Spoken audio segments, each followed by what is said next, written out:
জি বাংলায় এসছে নতুন ধারাবাহিক তুই আমার হিরো। জি বাংলার সন্ধে স্লট জমজমাট। এই ধারাবাহিকের প্রচারের জন্যই রুবেল এবং মোহনার পাশে দেখা গেল বাংলার অভিনেতা প্রযোজক দেবকে। আপাতত অ্যাকশনে মন দিয়েছেন দেব। তা বলে কি বিয়ে সংসারের কথা ভুলে গেছেন? তার লাইফস্টাইল দেখে কিন্তু তা মনে হয় না। প্রেমিকা রুক্মিণীর সাথে মাঝে মাঝেই দেখা যায় তাকে, একসঙ্গে বেড়াতেও যান দুজনে। জি বাংলায় সৃজিত রায়ের পরিচালনায় তুই আমার হিরো ধারাবাহিকের প্রচারে এসেছিলেন দেব। রুবেলের সঙ্গে তার পূর্ব পরিচয় ছিল, তিনি যে তার নায়িকা শ্বেতা ভট্টাচার্যকে বিয়ে করেছেন সেটাও জানেন। ছোট পর্দার নায়ককে দেখেই তিনি প্রশ্ন করেন, বিয়ে করে কেমন আছো, শ্বেতা কেমন আছে? দেবকে দেখেই চনমনে ছোট পর্দার সৃজন। তবে তিনি দেবকে বিয়ে সম্পর্কে কোনো টিপস দেননি। দেব তাকে জিজ্ঞেস করেন কতদিন ধরে বাংলা মেগায় অভিনয় করছেন তিনি, কিরকম ছুটি পান। 30 দিন কাজ থাকে শুনে অবাক কিশোরীর হিরো।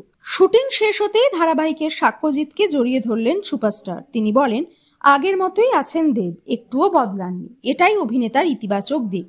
তবে সাক্ষ্যজিতের জীবন টলিউডের কোনো নায়ক কেন্দ্রিক নয়। রুবেলের কথায় বাংলায় একাধিক সুপারস্টার আছেন, তারা সাধারণ থেকে অসাধারণ হয়েছেন, খুব পরিশ্রম করে এই উচ্চতায় পৌঁছেছেন।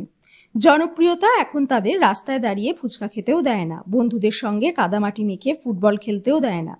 অভিনেতা সেগুলি ধারাবাহিকে ফুটিয়ে তুলবেন। তিনিও নিম্ন মধ্যবিত্ত পরিবারের ছেলে, তবে জনপ্রিয়তা থাকা সত্ত্বেও রাস্তায় দাঁড়িয়ে ফুচকা খান, পরিবারের সঙ্গেও সময় কাটান। বিয়ের আগে মা, দাদা, বৌদি এবং তাদের মেয়েকে নিয়েই ছিল পরিবার।